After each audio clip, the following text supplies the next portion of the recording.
감사라는 말을 이제 기능적으로 설명을 하면 이렇게 말씀드릴 수 있습니다. 감사는 하나님께 나아가는 입구이며 통로이다. 그렇죠?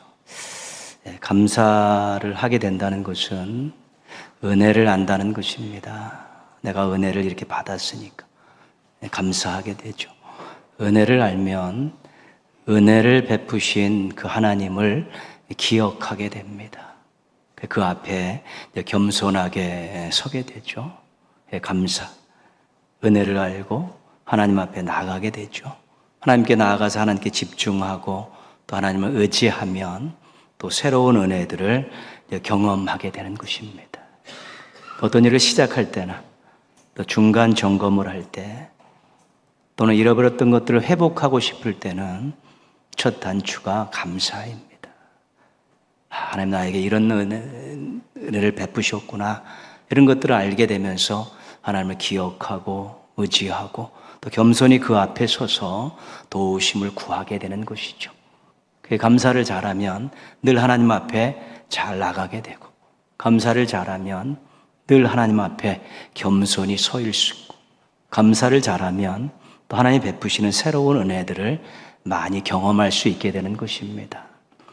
우리는 오늘 2026년 전반기 6개월을 보내고 후반기 6개월을 바라보고 있습니다. 우리는 오늘 53년 한결같은 사랑으로 인도함 받은 이 교회 안에서 54년을 또 바라보면서 첫 발을 내디고자 합니다. 여러분 개인적으로 많이 감사하고 은혜 충만하고 하나님과 동행하는 그런 첫날이 되었으면 좋겠습니다. 교회적으로는 크게 감사하고 하나님께 집중하고 하나님을 더 의지하는 계기가 되었으면 좋겠습니다. 감사 예배 드리는 것이 우리의 신앙과 삶과 미래에 큰 도전이 되고 또 은혜가 되고 또 새로운 경험이 되어야지만이 오늘의 예배가 의미가 있기 때문에 그렇습니다. 2026년 맥주감사주의 교회 창립주의를 보내면서 여러분 각자 개인도 신앙 공동체인 교회도 이전보다도 감사하고 이전보다도 충만하고 이전보다도 더 하나님께 기쁨을 안겨드리는 우리 지체들과 공동체 되기를 주님의 이름으로 축원합니다. 예수님께서 한 사람에 대해서 이런 평가를 내리셨습니다. 그 사람은 차라리 나지 아니하였더라면 제게 좋을 뻔 하였느니라. 가룟 유다에 대한 이야기죠. 가룟 유다가 태어났을 때 부모가 기뻐했고 기쁨이라는 의미의 이름도 지어줬습니다. 공부도 많이 한 사람입니다. 글씨도 알고 숫자도 셈할 수 있으면 그 당시에는 굉장히 엘리트 그룹에 속하죠. 예수님의 눈에 들어 발탁되어서 예수님의 제자로 훈련도 잘 받았습니다. 그런데 신앙과 삶의 치명타를 맞고 최악의 인생으로 전락해 버렸습니다. 예수님께 차라리 나지 않았으면 좋았을 인생이다, 그런 평가를 받은 것이죠. 가룟 유다의 이렇게 곤두박질 치는 인생을 보면서 여러분들은 어떤 생각이 드십니까? 초대교회에 핍박이 와서, 스데반 순교의 핍박이 와서 다 흩어져서 도망가면서 복음을 전했습니다. 예루살렘 이외의 지역에 핍박을 통해 도망 다니는 성도들에 의해서 복음이 전해졌는데 수리아 안디옥이라는 곳에 복음이 전해졌습니다. 많은 사람들이 믿기 시작했습니다. 예루살렘 교회에서 바나바를 파송해서 교회의 조직을 갖추게 했고, 바나바는 사울을 불러가지고 교회 교인들을 가르치게 해서 또 나름대로 성숙한 신앙인들로 만들었습니다. 사도행전 11장에서 이 안디옥 교회에 대해 마지막 말씀은 이런 말씀입니다. 제자들이 안디옥에서 비로소 그리스도인이라 일컬음을 받게 되었더라. 진짜 예수님께 속한 사람들, 진짜 예수 믿는 사람들, 그런 뜻의 그리스도인이라고 주변에 있는 사람들이 일컬음이 되었죠. 수리아 안디옥 교회는 길게 잡아야 10년이고 짧게는 더 짧은 역사를 가진 단기간에 걸쳐서 성장한 교회입니다. 사도 바울의 1차, 2차, 3차 전도 여행을 후원했던 그런 교회죠. 세계 복음화의 기초를 놓았던 그런 교회입니다. 아주 하나님께 쓰임받고 또 하나님의 영광을 위해서 부단히 수고와 헌신을 마다하지 않았던 그런 교회와 지체들이죠. 역사는 얼마 되지 않았는데도 하나님께 쓰임받고 또 놀라운 영향력을 행사한 교회입니다. 수리 안디옥 교회를 소개받으면서 여러분들은 또한 어떤 생각이 드십니까? 이런 교회도 있었구나. 우리가 인생을 살아가면서 자신의 인생을 한번 돌아보는 시간들 갖는 것 중요하죠. 우리가 교회의 지체로서 내가 속해 있는 교회의 역사를 돌아보면서 이 교회를 다시 한번 돌아보는 것도 중요한 일입니다. 그래야 내가 여기서 어떤 인생을 살아야 되고 내가 이 공동체에서 어떤 일을 해야 되는가에 대해서 깨달음이 있고 또 부족한 부분들이 발견됐을 때 그것을 메꾸기 위한, 채우기 위한 노력들을 하게 되고 자신의 역량이 부족하기 때문에 더 기도하면서 하나님의 도우심을 구할 때 인생이 더 아름다워질 수 있고 교회가 더 성숙해질 수 있게 되는 것입니다. 오늘 우리가 그 일을 한번 하자는 것입니다. 오늘 말씀에서 교회를 비유로 설명하고 있습니다. 15절, 16절 보시면 그는 머리니 곧 그리스도라. 그에게서 온몸이 각 마디를 통하여 도움을 받음으로 연결되고 결합되어 각 지체의 분량대로 역사하며 교회를 비유로 설명한 것입니다. 쉽게 설명드리면 그렇습니다. 교회는 예수 그리스도를 머리로 하는 몸이다. 그렇게 요약이 되어지고요. 우리 성도들은 머리 대신 예수 그리스도의 몸의 지체들이다. 그렇게 설명이 되는 것입니다. 머리, 몸, 또 지체로 설명하죠. 머리, 예수 그리스도. 몸은 우리 개인 성도들의 지체들로 구성되어 있는 그 몸을 이야기하는 것입니다. 이것은 예수님과 우리와의 관계, 아주 특별한 관계, 깊은 관계를 설명해 주고 있습니다. 우리가 요한복음 15장에 보면 포도나무와 가지 비유가 있습니다. 15장 5절 말씀에 보면 나는 포도나무여 너희는 가지라. 예수님과 우리와의 관계를 설명하는 것이죠. 그러면서 어떤 설명을 하냐면 가지가 포도나무에 붙어 있지 않으면 열매를 맺을 수 없다. 그것은 현상적인 것입니다. 그런데 가지가 포도나무에 붙어 있지 않으면 결국은 포도나무로부터 많은 것들을 공급받을 수 없기 때문에 결국은 말라 비틀어져서 죽는다. 그래서 결국은 불쏘시간이 되지 못한다. 그런 것이죠. 그러니까 포도나무와 가지 비유에서는 예수님과 우리의 관계가 생명 관계라는 것입니다. 예수님을 믿느냐 안 믿느냐의 문제는 교회를 다니느냐 안 다니느냐의 문제가 아니라 죽느냐 사느냐의 문제라는 것입니다. 예수를 믿으면 영원한 생명을 얻고 영원히 살 수 있지만 예수를 믿지 않으면 죽을 수밖에 없고 멸망받을 수밖에 없게 된다는 것입니다. 그것이 포도나무와 가지의 그걸 통해서 우리와 예수님과의 관계를 설명해 주는 것입니다. 오늘 우리가 에베소서에서는 이 머리와 몸으로 머리와 지체로 비유해서 예수님과의 관계를 설명하고 있는데 에베소 1장 22절 말씀입니다. 같이 한번 읽겠습니다. 또 만물을 그의 발 아래에 복종하게 하시고 그를 만물 위에 교회의 머리로 삼으셨느니라. 복종이란 말 나오죠. 이 교회론에 있어서 예수의 머리고 우리가 지체의 몸이라는 것은 예수님과 우리의 관계를 복종 관계로 보고 있는 것이죠. 예수님은 명령권자고 우리는 거기에 복종하고 순종할 의무가 있는 사람들이라는 것입니다. 그럼 복종 관계의 중요한 건 뭐냐면 머리 대신 예수님의 말씀에 순종하고 복종하면 성장한다는 것입니다. 성숙해질 수 있다는 것입니다. 그러니까 머리 대신 예수님의 말씀을 무관심하고 거역하면은 성장하지 못한다는 것입니다. 생명 관계가 분명해서 구원받은 것은 분명한데 복종 관계가 엉망이 되어서 예수님의 말씀을 무시하고 순종하지 아니하고 거역하게 되면 성장하지 않고 순종하고 복종하게 되면 엄청난 성장할 수 있다라는 그런 말씀을 하고 있는 것입니다. 우리는 예수님과 분명한 생명 관계를 유지하고 있습니다. 그래서 이렇게 나와서 예배를 드리고 하나님을 아버지라 부르면서 기도하고요. 또 하나님의 영광을 위해서 하나님 뜻대로 살려고 우리가 노력하고 있죠. 예수님 없이는 살 수 없습니다라는 고백을 가지고 생명관계가 분명합니다. 그런데 복종관계에 있어서는 사람마다 다 차이가 있습니다. 철저하게 순종하고 복종하는 사람이 있지만 또 그렇지 못한 분도 있겠다. 각자가 알 수 있는 것입니다. 공통적인 것은 누구나 다 완벽하게 순종하고 완벽하게 복종하지는 못하고 다 나름대로 부족함이 있다는 것입니다. 그런데 그 부족함을 어떻게 메꿔가느냐가 중요한 것입니다. 머리 대신 예수님의 말씀에 우리가 잘 순종하고 또 이렇게 복종하면서 또 아름다운 일들을 우리가 많이 경험할 수 있게 되는 것이죠. 하나님의 지체인 우리들에게 공통적으로 또 공동체에도 공통적으로 요구하는 것이 있는데 오늘 말씀을 보며 성경을 보시면 15절에 잘할지라 16절에 뒷부분에 잘하게 하며 그런 뜻이 있습니다. 하나님께서는 지체인 개인, 공동체인 몸인 공동체가 자라기를 원하시는 것입니다. 성장하기를 원하시고 계신 것입니다.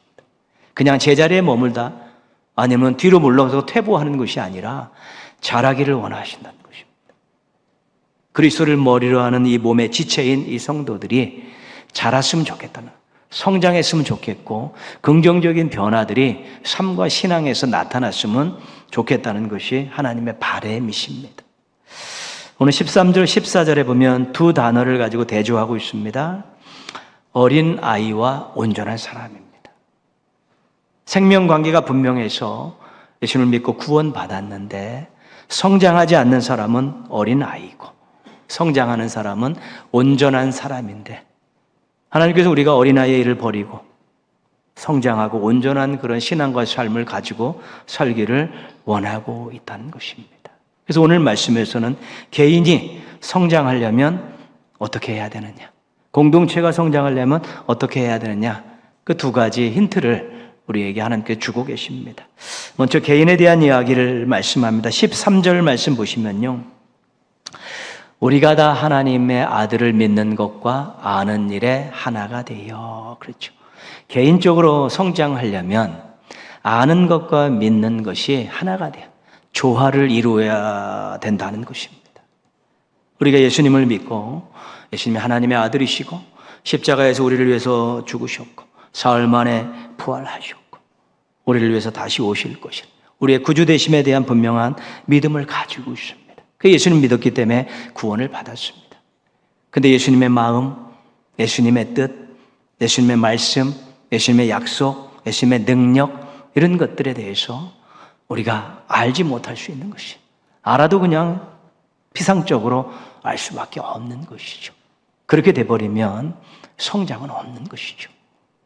구원은 받았는데 하나님의 약속을 믿고 뜨겁게 기도하고 예수 그리스도의 이름의 능력을 믿고 우리가 행사하고, 예수님이 이런 삶을 살았구나, 닮아가야지, 이런 것들이 같이 믿음과 함께 가게 될 때 성장이 되는데, 믿는 데는 분명한데 아는 것이 시원치 않으면 성장하지 않는 것입니다. 그냥 구원받은 그 하나만 가지고 삶은 절대로 성장이 일어나지 않은 것입니다. 예수님에 대해서 너무도 많이 알고 있습니다. 성경을 통해서 예수님이 어떤 분인가를 많이 알고 있습니다. 다 알고 있습니다. 그런데 예수님이 하나님의 아들이시고 십자가에 나의 죄를 위해 죽으셨고 사흘 만에 부활하셨다는 이 부분에 대해서 믿음이 없습니다. 의심이 많습니다. 그러면 그 알고 있는 것과 이 믿음이 결합이 되지 않아 버리기 때문에 그것은 성장이 없습니다. 머리만 커지는 제식적인 그러한 신앙인으로 전락할 수밖에 없는 것입니다.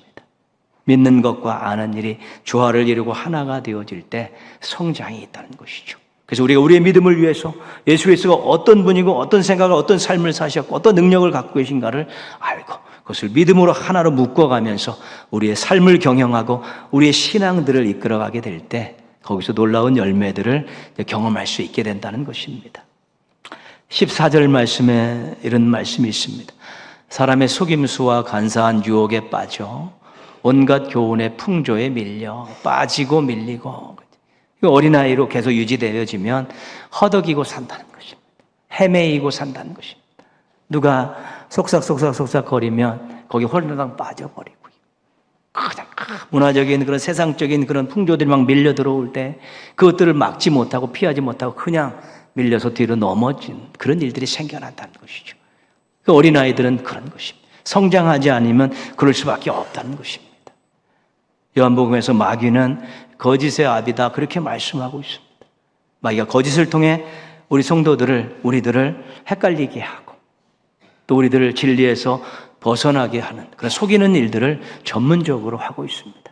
때로는 사람들을 통해, 때로는 환경을 통해, 때로는 문화적인 것들을 통해서 우리가 진리에서 벗어나도록, 신앙에서 벗어나도록 끊임없이 우리도 유혹하고 있는 것이죠.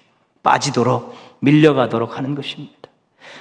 그러다가 생각에서 밀리고 분위기에 압도당하고 의지가 꺾이고 신앙이 작동하지 않으면 실족하게 되는 것입니다.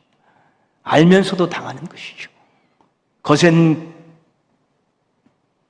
방향의 역방향으로 신앙의 반신앙적인 것들에 몰려오고 여기저기 속삭이는 소리들이 분명히 아닌 것은 아는데, 아니라는 것은 아는데 이런 것들이 성장되어 있지 못하면 빠질 수밖에 없고 밀릴 수밖에 없어서 실족하게 되고 패배하게 되는 것입니다. 한번 패배하면 계속 밀리게 되고 있고 늪에 빠진 것처럼 계속 가라앉는 경우들도 있습니다. 패배의식을 가지고 신앙의 즐거움과 평안함을 잃어버릴 수도 있는 것입니다. 그런데 우리가 성장하는 모습들을 가지고 한번 어떤 분야에서 우리가 승리를 하게 되면 용기가 생기고 담대해져서 또 새로운 데 도전하면서 작은 승리들을 우리가 꾸준하게 이렇게 경험하면서 자신감도 생기고 자존감도 생기면서 우리 신앙의 성장에 이 승리라는 것이 큰 기폭제가 되어질 수 있게 되는 것입니다. 예수님과의 생명 관계가 분명하지 않습니까? 예수님이 우리를 위해 십자가에 죽으셨고 부활하셔서 우리가 구원받고 하나님의 자녀가 되지 않았습니까? 우리를 위해서 아낌없이 모든 것을 다 주셨기 때문에 우리가 그 귀한 생명을, 영원한 생명을 얻지 않았습니까? 그러면 그분이 머리가 되셔서 우리에게 말씀을 통해서 귀한 것들을 계속 쏟아주실 때 순종할 만한 가치가 있지 않겠습니까? 순종해도 손해보지 않는다라는 그런 확신이 있지 않습니까? 좀 불편하고 어렵고 힘들더라도 한번 순종하면 거기서 우리가 놀라운 또한 성장의 힘들을 얻을 수 있고 방향성들을 잡을 수 있지 않겠습니까? 머리 대신 예수님과 생명관계 분명하게 못 박으시고 복종관계를 잘 키워가셔서 또 건강하고 또 성숙한 신앙인들 되시고 또 세상과의 싸움, 마귀와의 싸움, 자기와의 싸움에서 승리하는 우리 견실한 신앙인들 되시기를 주님의 이름으로 부탁드리겠습니다. 공동체의 성장에 대해 교훈을 주고 있습니다. 16절 말씀입니다. 같이 한번 읽겠습니다. 그에게서 온 몸이 마디를 통하여 도움을 받음으로 연결되고 결합되어 각 지체의 분량대로 역사하여 그 몸을 자라게 하며 그에게서 온 몸입니다. 각 지체들은, 우리 지체들은 머리 대신 예수님과 개인적으로 다 관계를 맺고 있습니다. 그런 사람들이 모여있는 신앙 공동체가 교회입니다. 그래서 그 생명관계를 잘 유지하면서 우리가 서로 지체들끼리 연결되고 결합되는, 인정해주고 배려해주고 사랑해주면서 하나로 묶어가는 역사들이 있어야 된다는 것입니다. 개인적으로는 머리 대신 예수님과의 관계, 서로는 이렇게 연결하고 결합되고 사랑으로 하나 되어지는 그런 관계들을 잘 만들어갈 때 우리 지체들의 건강함 때문에 이 몸이, 이 신앙 공동체가 성장할 수 있게 된다는 것입니다. 지체들이 와해되고 하나됨이 와해되면 교회 공동체는 힘을 쓸 수가 없습니다. 매달 짜락짜락 하는 소리 때문에 시끄럽고 맨날 서로 치고받고 서로 욕하고 서로 대면대면하고 사는 그런 공동체는 하나님의 의로운 오른손에 붙들릴 수가 없고 하나님의 일을 할 수가 없는 것이죠. 이 공동체가 성장해야 쓰임받을 수 있고 그 안에 있는 지체들이 또 행복을 맛볼 수 있게 되는 것입니다. 신앙 공동체가, 이 교회가 하나 된다는 것은 쉬운 일은 아닙니다. 우리 각자가 다 다르지 않습니까? 모든 것 다. 여러 가지 다양한 사람들이 다 모였기 때문에 우리가 하나로 묶어져 가기가 이렇게 만만한 일들은 아닙니다. 부단히 노력하지 않으면 안 돼. 또 희생하지 않으면 안 되고 섬기는 자세를 갖지 않으면 쉽지 않은 것입니다. 우리 공지영 소설가의 수도원 기행이라는 책에 이런 내용이 소개되어 있습니다. 이분이 이제는 수도원들을 쭉 방문하면서 기록된 책인데요. 프랑스의 아르정탱이라는 여자 봉쇄 수도원을 갔습니다. 수도원에 갈 때 안 나오겠다는 그런 결단을 가지고 철장이 이렇게 감옥처럼 이렇게 쳐져 있습니다. 들어가서 1년 안에 또 그만두겠다면 나올 수 있지만 거기서 훈련을 잘 받고 평생 거기서 창살 안에서 사는 수도원입니다. 1500년 전에 만든 수도원인데 하루 8번의 기도 시간을 갖고 노동을 통해서 자급자족을 합니다. 후원받지 않고 자급자족을 하고 수도자들끼리 서로 5분 이상 대화하지 못하는 그런 침묵 생활의 훈련들을 끊임없이 하게 됐죠. 이분이 밖에서 볼 때 이 철장 안에 갇혀 있고 거기서 오랜 기도 시간하고 노동해야 되고 자급자족해야 되고 서로 침묵 생활 오래 해야 되고 이런 것들을 바라보면서 참 마음이 좀 안타깝다 생각했는데 그 수녀님 얼굴을 보니까 막 해바라기가 해처럼 밝게 빛나고 행복에 겨워갖고 막 무반주로 찬양을 올려드리고 막 이런 것이죠. 좀 충격적인 내용이었죠. 그분들이 이분한테 뭐 물어볼 것 없습니까? 그런 질문을 합니다. 네, 물어볼 것이 있다고. 부부들도 만나서 살다 보면 싸우기도 하고 헤어지기도 하고 그나마 또 서로 이렇게 좀 떨어져 있는 시간들도 좀 많아가지고 그런 갈등들을 줄일 수 있는데 여러분들은 하나님 한 분만 보고 세계 각지에서 이렇게 모여가지고 하루 24시간 내내 붙어서 같이 살며 그렇게 자유도 없는 그런 삶을 살아가면서 어떻게 이렇게 하나된 모습을 유지하며 살아갈 수 있습니까? 무슨 비결이라도 있습니까? 라고 이렇게 물었습니다. 그때 그 철장 안에 있던 그 50여 명의 그 수녀님들이 웃으면서 큰 소리로 합창하듯이 그렇게 외친 내용이 있습니다. 뭐라고 외쳤냐면 그것이 바로 기적입니다 라고 외쳤다는 것이죠. 자신들도 여기 들어와서 그렇게 억압된 생활을 하는 것 같고 불편한 생활을 하는 것 같은데 서로 그렇게 이해하고 사랑으로 하나 되는 이것이 기적이었다고 이야기하는 것입니다. 기적이었다. 우리는 죄인으로서 예수님을 믿음으로 구원을 받았습니다. 그게 기적입니다. 우리가 할 수 없는 일이기 때문에 죽었다 깨어나도 할 수 없는 일이기 때문에 이것은 하나님이 해주신 일이기 때문에 우리에겐 기적입니다. 구원이라는 기적을 받았습니다. 이 구원에 대해서는 우리가 이제 부흥 새벽 기도 때 6일 동안에 이 구원에 대한 내용들을 가지고 같이 말씀을 나누고 기도하려고 합니다. 그리고 이제 우리는 기적을 체험한 사람들이 모였습니다. 이제 우리는 기적을 만들어야 되는 것이죠. 어떤 기적입니까? 사랑으로 하나 되는 기적, 공동체를 만드는 것입니다. 그런 우리가 소망과 자부심을 가져야 되는 것이죠. 우리가 각자의 성도 틀리고 나이도 틀리고 성격도 틀리고 직업도 틀리고 살아왔던 방식도 다 틀린데 우리가 예수님께 기적을 체험한 구원받은 기적을 체험한 사람으로서 이제 한 자리에 모였는데 이 다양성 속에서 우리가 예수 그리스도를 중심으로 하나가 되어야 그래서 기적을 만들어야겠다라는 그런 마음을 가질 때 우리가 사랑으로 공동체를 하나로 만들고 이 공동체가 성장해서 우리 하나님께 영광 돌리고 하나님께 쓰임받는 놀라운 일들을 우리가 경험하고 이 공동체에 소속된 것이 우리에게 정말 감사가 되고 또 자긍심을 가질 수 있게 되는 것입니다.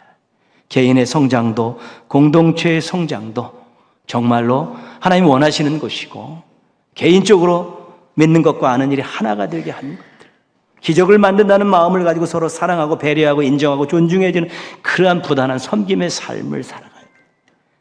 우리가 개인도 우리 공동체도 성장을 이룰 수 있게 되는 것입니다. 15절 말씀 잠깐 보시면요. 오직 사랑 안에서 참된 것을 하며 범사에 그에게까지 잘할지라. 이 개인적인 이야기입니다. 16절 한번 보시면요. 그에게서 온몸이 각 마디를 통하여 도움을 받음으로 연결되고 결합되어 각 지체의 분량대로 역사하여 그 몸을 자라게 하여 사랑 안에서 스스로 세우느니라. 개인의 성장 사랑 안에서 해야 되는 일이고 공동체의 성장도 사랑 안에서 해야 되는 것입니다. 사랑 안에서 내가 그리스도의 하나님의 큰 사랑을 받은 사람이다라는 그 사랑을 잊지 않고 그 사랑을 기억하면서 하나님 기뻐하시는 인생을 만들어야 가야겠다고 그래야지만 하나님의 영광을 위해서 살아가는 인생을 만들어야겠다고는 해야지만이 건강하게 성장할 수 있는 것입니다. 내 능력 가지고 내 지식 가지고 내가 잘 돼서 높아지고 많이 벌어서 내가 무언가를 이루겠다라는 그런 것들 하나님의 사랑에 벗어난 자기 욕망에 의한 자기 사랑에 이 안에서 무언가를 이루는 인생들은 나중에 좋은 평가를 받을 수 없게 되는 것입니다. 주님과 무관한 계획들과 주님과 무관한 노력들은 결국은 쭉정일 수밖에 없기 때문에 그렇습니다. 교회도 결국은 하나됨에 있어서 문제는, 열쇠는 사랑입니다. 받은 사랑 기억하면서 그 사랑 가지고 내가 이렇게 엄청난 사랑을 받았기에, 하나님이 저분에게도 엄청난 사랑을 베푸셨기에 우리가 사랑을 주고받으며 섬기며 인정하며 배려하며 그렇게 하나님 기뻐하시는 아름다운 그리스도의 몸을 만들어야겠다라는 그런 마음을 가져야죠. 교회 안에서 대접받아야겠고 높아지려 하겠고 모든 것들을 주관하려고 한다는 그런 마음을 가지고 또 교회 생활을 하다 보면 늘 문제가 발생하게 되어 있는 것입니다. 하나님의 사랑을 감사하면서 어떻게 하면 내가 더 사랑할까, 더 섬길까, 더 낮아질까, 더 헌신할까, 이런 마음을 가지고 존중히 여기고 서로 하나가 되어질 때 우리가 하나 되는 신앙 공동체를 만드는 기적의 역사를 이루어갈 수 있게 되는 것입니다. 최근에 우리 지구촌에서 벌어지는 일들, 이 나라에서 일어나는 일들, 우리 주변에서 일어나는 일들은 다 사랑과 무관한 일들입니다. 마태복음 24장 12절에서는 불법이 성함으로 많은 사람의 사랑이 식어지리라고 말세를 이렇게 진단하고 있습니다. 전쟁이 사랑에서 하는 것입니다. 혐오하고 차별하고 조롱하는 것이 사랑의 마음을 갖고 하는 일입니까? 거짓말하고 폭력을 휘두르는 것이 사랑을 가지고 하는 일입니까? 그런 일들이 지금 수도 없이 일어나고 있습니다. 이때 우리가 안타깝지만 기도하고 노력하는 가운데 교회들이 사랑의 공동체를 만들고 지체들이 사랑으로 무장해서 피해본 사람들을 안아주고 두들겨주고 또 세상 그 어디에 가서도 인정받고 존중받고 사랑받지 못하는 사람들이 교회, 성숙한 교회, 건강한 교회에 들어와서 정말 인생의 최고의 사랑을 경험하게 될 때 그분들에게 큰 선물을 주는 것이고 또 하나님 앞에 그들을 이끌어가는 또 좋은 복음 전파의 도구도 되어질 수 있는 것입니다. 지금은 다 나름대로 큰 소리치고 모든 것을 주장하려고 하지만 그 마음속에는 사랑받고 싶어서 안달난 사람들이 수도 없이 많습니다. 근데 사랑해주는 사람이 있고 그 사람을 수용해서 사랑을 맛보게 하는 공동체가 있을 때 새로운 인생들을 주고 새로운 미래를 선물할 수 있는데 교회의 신앙 공동체가 성장해서 그런 역할들을 감당하고 지체인 우리들의 성장해서 그런 역할들을 감당하게 될 때 이 땅에서 하나님 기뻐하시는 일, 하나님 영광 받으신 일, 또 하나님이 나라를 맛보게 하는 귀한 열매들을 우리가 거둘 수 있게 되는 것입니다. 우리 맥주 감사주의를 보내면서 또 교회 창립 감사주의를 보내면서 교회가 새로운 공동체로 사랑이 넘치는 누군가 와서도 사랑을 맛보고 하나님 나라를 맛보는 공동체로 성장시키기 위해서 우리가 결단하고 한번 기도하고 노력했으면 좋겠습니다. 여러분 개인적으로도 따뜻한 지체가 돼야겠다. 내가 눈길도 또 말도 마음도 따뜻한 지체가 되었다. 힘든 사람들 좀 안아주고 격려해주고 세워주는 그런 일을 하겠다. 이런 또 결단들을 하시면 우리 하나님께서 도와주실 것입니다. 연약하지만 성령님께서 우리 연약함을 도와주셔서 그런 따뜻한 인생들 또한 따뜻한 공동체를 통해서 하나님의 놀라운 일들을 이루어 가실 것입니다. 오늘을 기점으로 감사 충만하시고 사랑으로 무장하셔서 여러분이 누군가에게 따뜻함을 제공하는 인생 되시고 우리 교회가 누가 오더라도 하나님의 사랑을 맛보는 공동체로 또 성장하는 또 좋은 일들이 일어나서 앞으로 참으로 감사와 찬송과 영광 돌릴 일이 넘쳐나는 여러분의 인생과 우리 교회가 되기를 주님의 이름으로 축원합니다.